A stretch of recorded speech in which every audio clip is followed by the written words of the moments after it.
Bike check natin yung bike EJ. Sound check natin mga ka-MTB. Ito naman yung tulog niya kapag malayo. Punta tayo din sa malayo. Submit na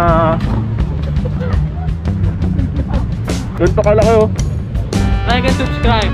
Sana all sa notification bell mga ka-MTB. Like and subscribe kay Mimio.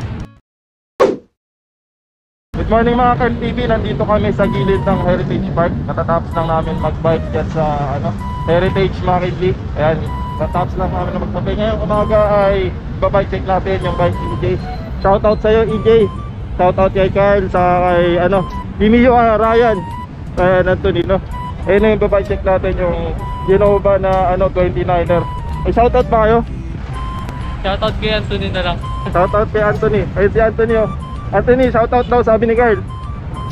Shoutout kay Carl. Pwede ba namin i-bike check yung mountain bike mo? Pwede. Ayan. Ay, salamat. Babike check na natin. Yung kanyang hub ay Saturn Atlas na 4 poles. Ay, tama, 4 poles. Sound check natin mga ka-MTB. Ayan. Ayan yung tunog niya kapag malapit. Ito naman yung tunog niya kapag malayo. Punta tayo din sa malayo. Ayan yung tunog niya kapag malayo mga ka-MTB. Saturn Atlas na 4 poles. Ayan. Okay mga ka-MTB, simulan natin dito sa kanyang cockpit. Ayan, sa itaas. Ang kanyang handlebar ay straight na handlebar, 720mm. Tapos may pulang silicone grip. Yung shifter dito ay 9-speed na submit. Yung kanyang shifter, ayan. Yung kanyang stem pala ay mountain tip na short stem. Ayan, kulay red na anodized. Tapos ay naka-Shimano non-series na hydraulic brakes. Ayan, ito yung latest. Bakal pa to, hindi katulad ng luma. Yun ay aluminum. Punta naman tayo sa kanyang upuan. Ito ay tawag ko dito skeleton saddle. Ayan, black na skeleton saddle. Tapos yung kanyang seat post ay Wake 34.9mm yung kanyang size. Sa kanyang clamping, tingnan muna natin saglit yung kanyang geometry sa malayo. Ayan yung kanyang geometry kapag malayo. Sabi ko dito sa bike na to, napakagwapo. Stealth lock yung kanyang frame. Ayan, stealth din yung kanyang logo Genova. Smooth welding dito sa kanyang itaas, sa kanyang top tube. Ayan, tapos smooth welding din dito sa kanyang seat post. Pero sa baba ay makikita natin dito ay may hinang ng kanyang aluminum. Dito sa kanyang seat tube ay may nakalagay na decals. Ayan, ito siguro yung stock na decals. Hindi ko lang alam kung anong size nito mga ka-MTB. Tapos mga ka-MTB, pumunta tayo sa kanyang rigid fork. Ito ay pang 29er, mountain peak na stealth design pero glossy. Ang frame niya nga pala ay tapered, mapapansin sa itaas. Halos karugtong niya na, maganda tignan malinis tignan. Internal cabling na rin pala ito mga ka-MTB.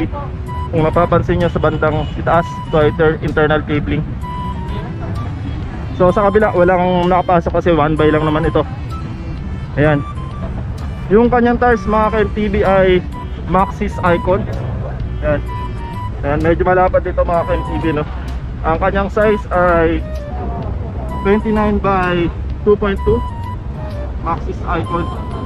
Tapos yung kanyang rims mga ka-MTB ay submit na anong ginagawa niya yan? Ang bihira.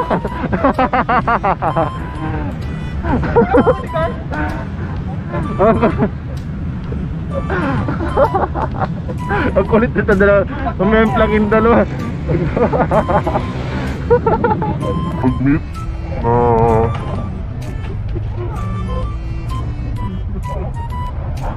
tapos yung kanyang rims ay Submit Evo Trip, ang 29er mga ka-FTB. Mas malaki yung kanyang gulong dito sa harap. Yung size niya dito sa harap ay 2.20. Yung kanyang tires na 29er na Maxxis Icon. Naman sa likod ay naka CST 27 29er Jackrabbit, CST Jackrabbit. Ang size ng kanyang gulong dito sa likod ay, tingnan natin sa likod, sa kabilang side, 29 by 1.10. So mas malaki yung kanyang tires sa harap, 2.20. Dito mas maliit.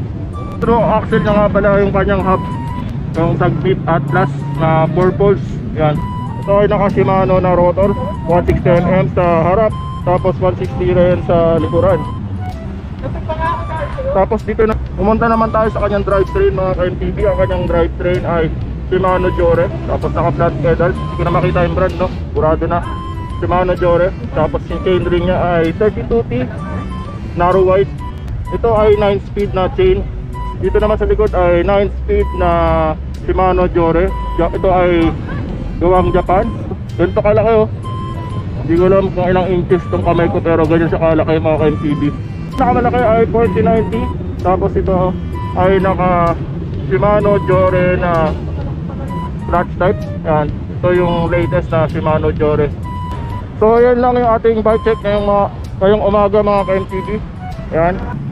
Nais natin pasalamatan si EJ sa kanyang pagpapahiram ng kanyang bike. Ayan. Kamustahin naman natin sila dito. So ano nangyari kanina? Ano nangyari sa inyo? Tumalon! Pala ka! Anong masasabi mo sa bike natin, Meow Meow?